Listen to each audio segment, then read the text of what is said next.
ये संविधान को अगर आप कमजोर करेंगे तो याद रखना ये देश कमजोर होगा, हमारा मुल्क कमजोर होगा। जो संविधान के प्रति वफादार नहीं हो सकते वो हमारे मुल्क के प्रति वफादार नहीं हो सकते। मैं उस संभल की सरजमी से आता हूं जहां पर 15 दिन पहले एक संविधान को कमजोर करने का काम किया गया। वहां पे जिस प्रकार से 5 मजलूमों की जान ले ली गई, जिस तरह से 30 से ज्यादा लोगों को गोली मारकर घायल कर दिया गया और 27 से 50 से ज्यादा लोगों के खिलाफ मुकदमा दर्ज किया गया।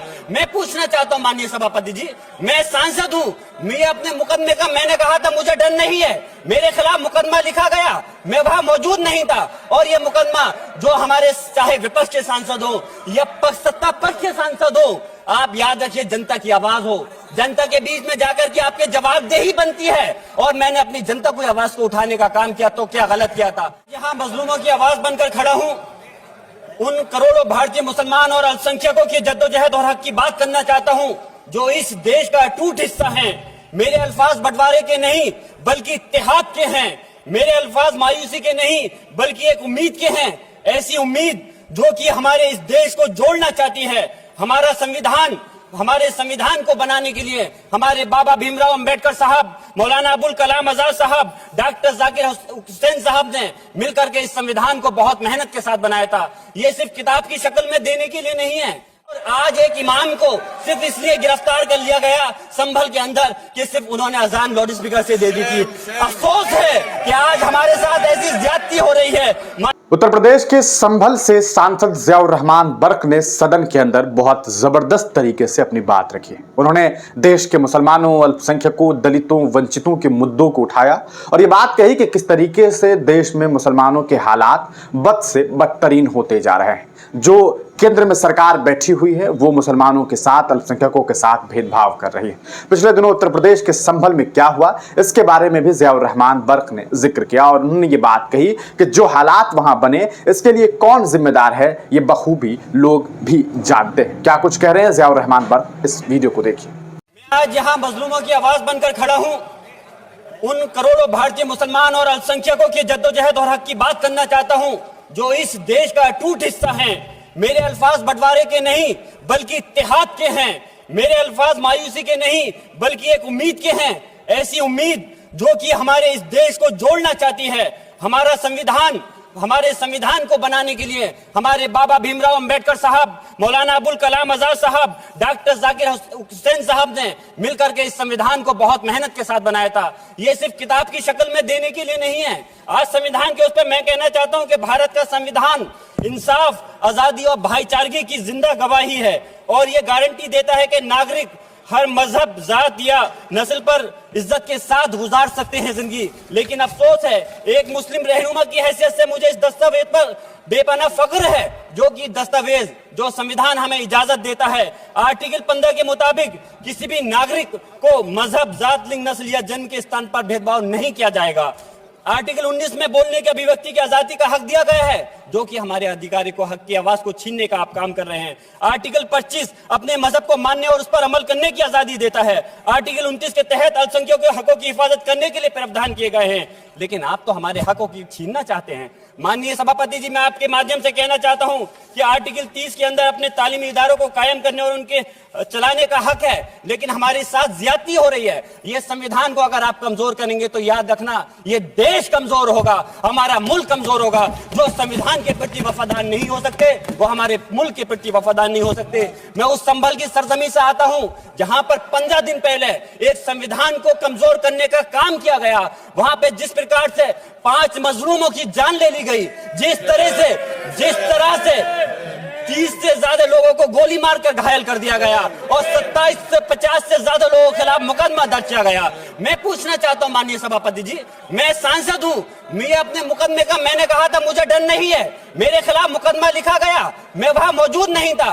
और ये मुकदमा जो हमारे चाहे विपक्ष के सांसद हो या सत्ता पक्ष के सांसद हो, आप याद रखिए जनता की आवाज हो, जनता के बीच में जाकर के आपके जवाबदेही बनती है।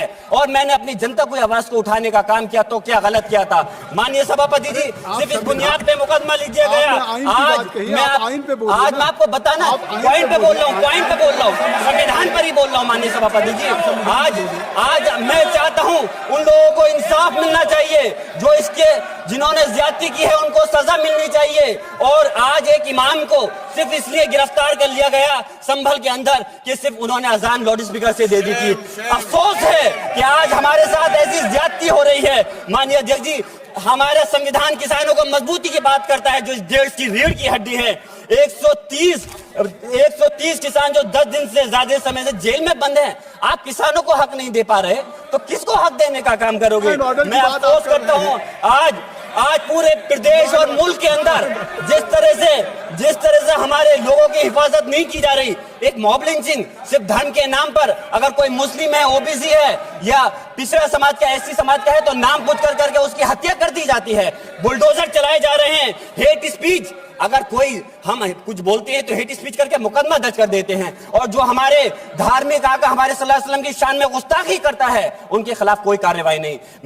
मेरे पास समय कम है, इसलिए तेजी के साथ में मुझे बोलना पड़ रहा है। माननीय सभापति महोदय जी, ये सवाल बंटवारे का नहीं बल्कि हम वतनों के लिए, जिनका जमीर मर गया है उनके जमीर को जिंदा करने के लिए है। हम चाहते हैं इस देश की आजादी, हमारी देश की, सभापति जी बस मैं अपनी बात खत्म कर रहा हूं, 1 मिनट। हमारी देश की आजादी के लिए मैं ये कोई बंटवारे की बात नहीं कर रहा, लेकिन हमारे मुस्लिम और हिंदू समाज सब लोगों ने मिलकर के इस देश को आजाद कराने का काम किया था। आज उनके साथ ज्यादती क्यों की जा रही है?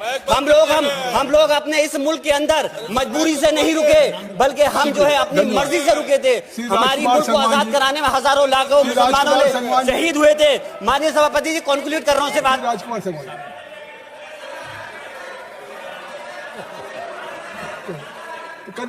आप कंक्लूड करें ना, आप कंक्लूड कर शुक्रिया माननीय सभापति जी। मैं एक मुस्लिम और अल्पसंख्यक रहनुमा के तौर पर मैं अपनी बिरादरी के लिए खास हक के मुताबिक नहीं करता। मैं सिर्फ यह चाहता हूं कि आईना के बाद संविधान के मुताबिक हर नागरिक के लिए जो वादा किया गया उसे पूरा हो, हुकूमत से कमजोर की हिफाजत को यकीनी बनाए और नफरत फैलाने वालों को सजा दे। और मैं अपनी बात इस शेर के साथ खत्म करना चाहता हूं जो कि हबीब जालिब का शेर है। ऐसे जुल्म सुबह बेनूर को मैं नहीं मानता, मैं नहीं जानता, मैं भी खाइफ नहीं तख्ताए दार से, मैं भी मंसूर हूं कैदो अगयार से।